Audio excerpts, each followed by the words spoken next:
दोस्तों, यह मुंशी प्रेमचंद की कहानी है। इस कहानी का नाम है आंसुओं की होली। चलिए सुनते हैं। नामों को बिगाड़ने की प्रथा न जाने कब चली और कहाँ शुरू हुई। इस संसारव्यापी रोग का पता लगाए तो ऐतिहासिक संसार में अवश्य ही अपना नाम छोड़ जाए।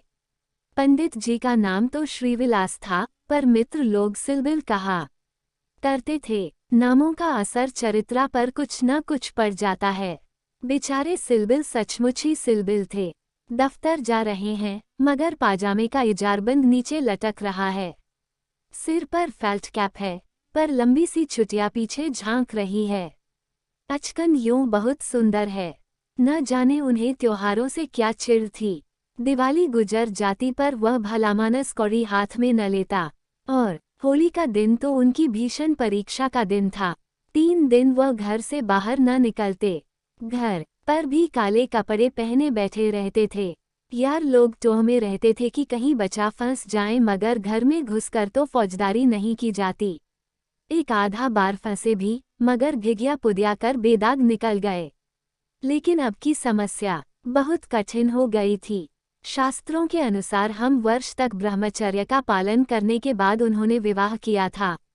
ब्रह्मचर्य के परिपक्व होने में जो थोड़ी बहुत कसर रही, वह 3 वर्ष के गौनय की मुद्दत ने पूरी कर दी। यद्यपि स्त्री से कोई शंका न थी, तथापि वह औरतों को सिर चढ़ाने के हामी न थे। इस मामले में उन्हें अपना वही पुराना धुराना ढंग पसंद था। बीबी को जब कसकर डॉट दिया तो उसकी मजाल है कि रंग हाथ से छुए। विपत्ति ये थी कि ससुराल के लोग भी होली मनाने आने वाले थे। पुरानी मसल है, बहन अंदर तो भाई सिकंदर।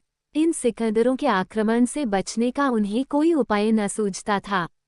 मित्र लोग घर में न जा सकते थे, लेकिन सिकंदरों को कौन रोक सकता है। स्त्री ने आंख फाड़कर कहा, अरे भैया, क्या सचमुच रंग न घर लाओगे? ये कैसी होली है बाबा? सिलबिल ने त्योरियां चढ़ाकर कहा, बस मैंने एक बार कह दिया और बात दोहराना मुझे पसंद नहीं। घर में रंग नहीं आएगा और न कोई छुएगा। मुझे कपड़ों पर लाल छींटे देखकर मचली आने लगती है। हमारे घर में ऐसी ही होली होती है। स्त्री ने सिर झुकाकर कहा, तो न लाना रंग संग, मुझे रंग लेकर क्या करना है? जब तुम ही रंग न छुओगे तो मैं कैसे छू सकती हूँ? सिलबिल ने प्रसन्न होकर कहा, निस्संदेह यही साध्वी स्त्री का धर्म है। लेकिन भैया तो आने वाले हैं, वह क्यों मानेंगे? उनके लिए भी मैंने एक उपाय सोच लिया है। उसे सफल बनाना तुम्हारा काम है। मैं बीमार बन जाऊंगा, एक चादर ओढ़कर लेट रहूंगा। तुम कहना इन्हें ज्वर आ गया।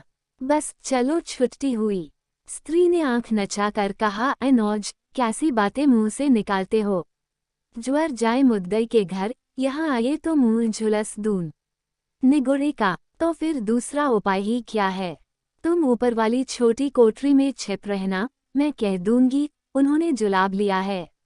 बाहर निकलेंगे तो हवा लग जाएगी। पंडित जी खेल उठे, बस बस, यही सबसे अच्छा। 1389 होली का दिन है। बाहर हाहाकार मचा हुआ है। पुराने जमाने में अबीर और गुलाल के सिवा और कोई रंग न खेला जाता था। अब नीले, हरे, काले सभी रंगों का मेल हो गया है, और इस संगठन से बचना आदमी के लिए तो संभव नहीं। हाँ, देवता बचें। सिलबिल के दोनों साले मोहल्ले भर के मर्दों, औरतों, बच्चों और बूढ़ों का निशाना बने हुए थे। बाहर के दीवानखाने के फर्श, दीवारें, यहाँ तक की तस्वीरें भी रंग उठी थीं। घर में भी यही हाल था। मोहल्ले की निंदें भला कब मानने लगी थीं। परनाला तक रंगीन हो गया था। बड़े साले ने पूछा, क्यों री चंपा, क्या सचमुच उनकी तबीयत अच्छी नहीं? खाना खाने भी न आए? चंपा ने सिर झुकाकर कहा, हाँ भैया, रात ही से पेट में कुछ दर्द होने लगा। डॉक्टर ने हवा में निकलने को मना कर दिया है। जरा देर बाद छोटे साले ने कहा, क्यों जी जी जी, क्या भाई साहब नीचे नहीं आएंगे? ऐसी भी क्या बीमारी है? कहो तो ऊपर जाकर देखाऊं। चंपा ने उसका हाथ पकड़ कर कहा, नहीं नहीं, ऊपर मत जाओ, वह रंग वंग ना खेलेंगे। डॉक्टर ने हवा में निकलने को मना कर दिया है। दोनों भाई हाथ मल कर रह गए। सहसा छोटे भाई को एक बात सूझी, जीजा जी के कपड़ों के साथ क्यों ना होली खेलें, वे तो नहीं बीमार हैं। बड़े भाई के मन में यह बात बैठ गई। बहन बेचारी अब क्या करती। सिकंदरों ने कुंजियां उसके हाथ से ली और सिलबिल के सारे कपड़े निकाल निकाल कर रंग डाले। रूमाल तक न छोड़ा। जब चंपा ने उन कपड़ों को आंगन में अलगनी पर सूखने को डाल दिया तो ऐसा जान पड़ा मानो किसी रंगरेज ने ब्याह के जोड़े रंगे हों। सिलबिल ऊपर बैठे बैठे ये तमाशा देख रहे थे, पर जबान ना खोलते थे। छाती पर सांप सा लौट रहा था। सारे कपड़े खराब हो गए, दफ्तर जाने को भी कुछ न बचा। इन दुष्टों को मेरे कपड़ों से न जाने क्या बैर था। घर में नाना प्रकार के स्वादिष्ट व्यंजन बन रहे थे। मोहल्ले की एक ब्राह्मणी के साथ चंपा भी जुटी हुई थी। दोनों भाई और कई अन्य सज्जन आंगन में भोजन करने बैठे तो बड़े साले ने चंपा से पूछा, कुछ उनके लिए 1390 मानसरोवर भी खिचड़ी विचड़ी बनाई है। पूरियां तो बेचारे आज खा न सकेंगे। चंपा ने कहा, अभी तो नहीं बनाई, अब बना लूंगी। वाह री तेरी अक्ल, अभी तक तुझे इतनी फिक्र नहीं कि वह बेचारे खाएंगे क्या। तू तो इतनी लापरवाह कभी न थी। जा निकाल ला जल्दी से चावल और मूंग की दाल। लीजिए, खिचड़ी पकने लगी। इधर मित्रों ने भोजन करना शुरू किया। सिलबिल ऊपर बैठे अपनी किस्मत को रो रहे थे। उन्हें इस सारी विपत्ति का एक ही कारण मालूम होता था, विवाह।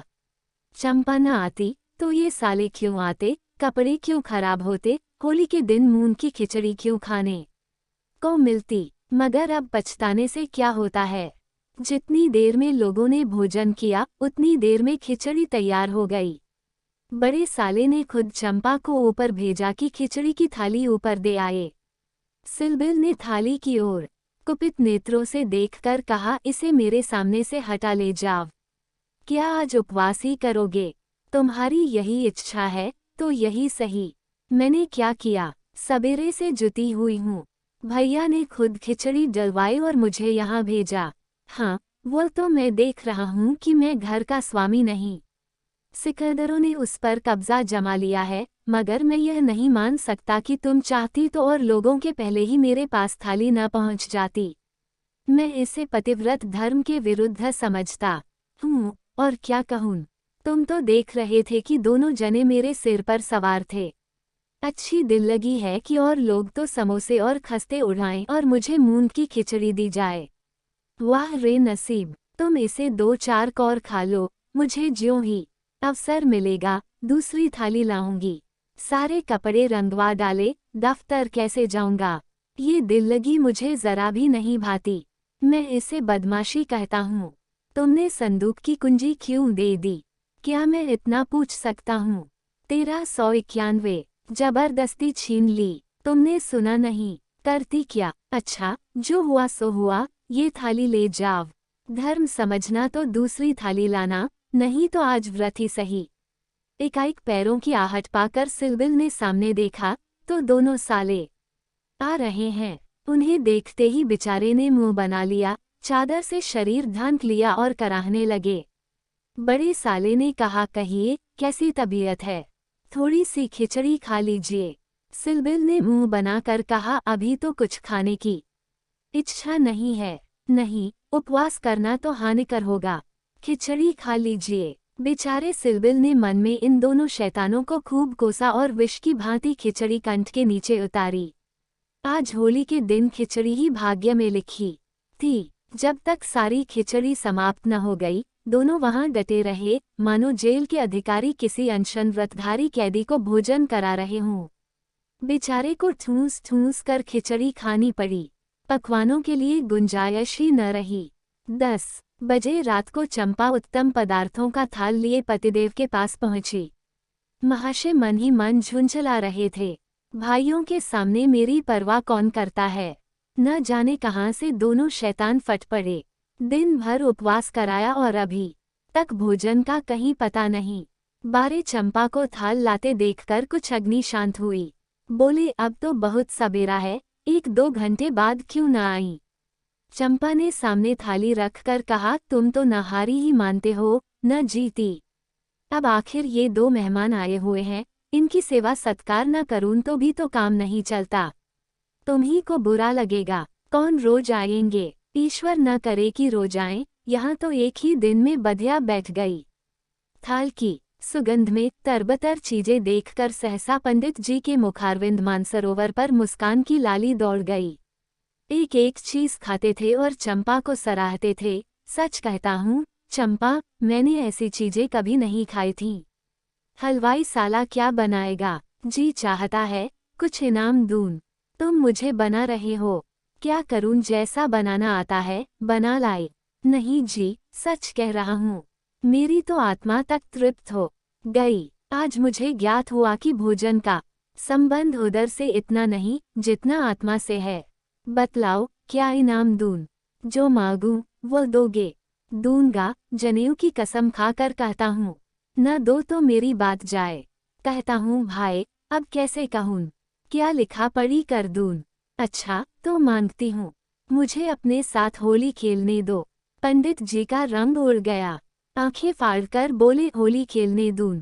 मैं तो होली खेलता नहीं, कभी नहीं खेला। होली खेलना होता तो घर में छिपकर क्यों बैठता? और के साथ मत खेलो, लेकिन मेरे साथ तो खेलना ही पड़ेगा। यह मेरे नियम के विरुद्ध है। जिस चीज को अपने घर में उचित समझूं उसे किस न्याय से घर के बाहर अनुचित समझूं, सोचो। चंपा ने सिर नीचा करके कहा, घर में ऐसी कितनी बातें उचित समझते हो जो घर के बाहर करना अनुचित ही नहीं पाप भी है। पंडित जी झेपते हुए बोले, अच्छा भाई, तुम जीती मैं हारा। अब मैं तुमसे यही दान मांगता हूँ, पहले मेरा पुरस्कार दे दो, पीछे मुझसे दान मांगना। ये कहते हुए चंपा ने लोटे का रंग उठा लिया और पंडित जी को सिर से पांव तक नहला दिया। जब तक वह उठकर भागे उसने मुट्ठी भर गुलाल लेकर सारे मुंह में पोत दिया। पंडित जी रोनी सूरत बनाकर बोले, अभी और कसर बाकी हो तो वह भी पूरी कर लो।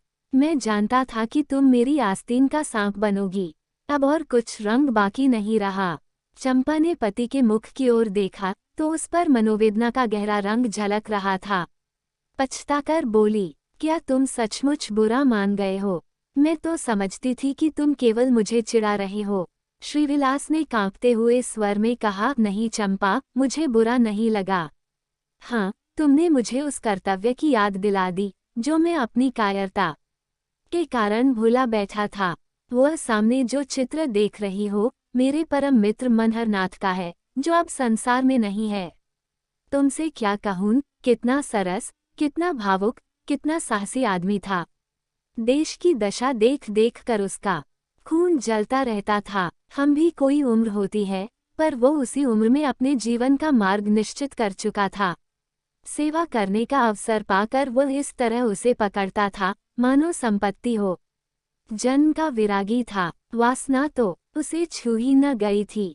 हमारे और साथी सैर सपाटे करते थे, पर उसका मार्ग सबसे अलग था। सत्य के लिए प्राण देने को तैयार, कहीं अन्याय देखा और भवे तन गईं, कहीं पत्रों में अत्याचार की खबर देखी और चेहरा तमतमा उठा। ऐसा तो मैंने आदमी ही नहीं देखा। ईश्वर ने अकाल ही बुला लिया, नहीं तो वो मनुष्यों में रत्न होता। किसी मुसीबत के मारे का उद्धार करने को अपने प्राण हथेली पर लिए फिरता था। स्त्री जाति का इतना आदर और सम्मान कोई क्या करेगा? स्त्री उसके लिए पूजा और भक्ति की वस्तु थी। 5 वर्ष हुए, यही होली का दिन था। मैं भांग के नशे में चूर, रंग में सिर से पांव तक नहाया हुआ उसे गाना सुनने के लिए बुलाने गया तो देखा कि वह कपड़े पहने कहीं जाने को तैयार है। पूछा, कहाँ जा रहे हो? उसने मेरा हाथ पकड़कर कहा, तुम अच्छे वक्त पर आ गए, नहीं तो मुझे जाना पड़ता। एक अनाथ बुढ़िया मर गई है, कोई उसे कंधा देने वाला नहीं मिलता। कोई किसी मित्र से मिलने गया हुआ है, कोई नशे में चूर पड़ा हुआ है, कोई मित्रों की दावत कर रहा है, कोई महफिल सजाए बैठा है। कोई लाश को उठाने वाला नहीं। ब्राह्मण क्षत्रिय उस चमारिन की लाश कैसे छुएंगे? उनका तो धर्म भ्रष्ट होता है। कोई तैयार नहीं होता। बड़ी मुश्किल से 2 कहार मिले हैं। एक मैं हूँ, चौथे आदमी की कमी थी, सो ईश्वर ने तुम्हें भेज दिया। चलो चलें। हाय, अगर मैं जानता कि यह प्यारे मनहर का आदेश है, तो आज मेरी आत्मा को इतनी ग्लानि न होती। मेरे घर कई मित्र आए हुए थे। गाना हो रहा था। उस वक्त लाश उठाकर नदी जाना मुझे अप्रिय लगा। बोला, इस वक्त तो भाई मैं नहीं जा सकूंगा। घर पर मेहमान बैठे हुए हैं। मैं तुम्हें बुलाने आया था। मनहर ने मेरी और तिरस्कार के नेत्रों से देखकर कहा, अच्छी बात है, तुम जाओ, मैं और कोई साथी खोज लूंगा। मगर तुमसे मुझे ऐसी आशा नहीं थी। तुमने भी वही कहा जो तुमसे पहले औरों ने कहा था। कोई नई बात नहीं थी। अगर हम लोग अपने कर्तव्य को भूल न गए होते तो आज ये दशा ही क्यों होती। ऐसी होली को धिक्कार है। त्योहार तमाशा देखने, अच्छी अच्छी चीजें खाने और अच्छे अच्छे कपड़े पहनने का नाम नहीं है। यह व्रत है, तप है। अपने भाइयों से प्रेम और सहानुभूति करना ही त्योहार का खास मतलब है। और कपड़े लाल करने के पहले खून को लाल कर लो। सफेद खून पर ये लाली शोभा नहीं देती। ये कहकर वह चला गया। मुझे उस वक्त यह फटकारें बहुत बुरी मालूम हुई। अगर मुझमें वह सेवा भाव न था तो उसे मुझे यूं धिक्कारने का कोई अधिकार न था। घर चला आया, पर वे बातें बराबर मेरे कानों में गूंजती रहीं। होली का सारा मजा बिगड़ गया। 1 महीने तक हम दोनों की मुलाकात न हुई। कॉलेज इम्तिहान की तैयारी के लिए बंद हो गया था, इसलिए कॉलेज में भी भेंट न होती थी। मुझे कुछ खबर नहीं, वो कब और कैसे बीमार पड़ा, कब अपने घर गया। सहसा एक दिन मुझे उसका एक पत्र मिला। हाय, उस पत्र को पढ़कर आज भी छाती फटने लगती है। श्रीविलास एक क्षण तक गला रुक जाने के कारण बोल न सके। फिर बोले, किसी दिन तुम्हें फिर दिखाऊंगा। लिखा था, मुझसे आखिरी बार मिल जा अब, शायद इस जीवन में भेंट न हो। खत मेरे हाथ से छूट कर गिर पड़ा। उसका घर मेरठ के जिले में था। दूसरी गाड़ी जाने में आधा घंटे की कसर थी। तुरंत चल पड़ा, मगर उसके दर्शन न बदे थे। मेरे पहुंचने के पहले ही वह सिधार चुका था। चंपा, उसके बाद मैंने होली नहीं खेली, होली ही नहीं और सभी त्योहार छोड़ दिए। ईश्वर ने शायद मुझे क्रिया की शक्ति नहीं दी। अब बहुत चाहता हूँ कि कोई मुझसे सेवा का काम ले। खुद आगे नहीं बढ़ सकता, लेकिन पीछे चलने को तैयार हूँ। पर मुझसे कोई काम लेने वाला भी नहीं। लेकिन आज वह रंग डालकर तुमने मुझे उस धिक्कार की याद दिला दी। ईश्वर मुझे ऐसी शक्ति दे कि मैं मन में ही नहीं, कर्म में भी मनहरन बनूं। ये कहते हुए श्रीविलास ने तश्तरी से गुलाल निकाला और उसे चित्र पर छिड़क कर प्रणाम किया। दोस्तों, आपको ये कहानी पसंद आई हो तो इस चैनल को सब्सक्राइब करें, वीडियो को लाइक करें, कमेंट करें और अपने अधिक से अधिक दोस्तों को शेयर करना ना भूलें। धन्यवाद।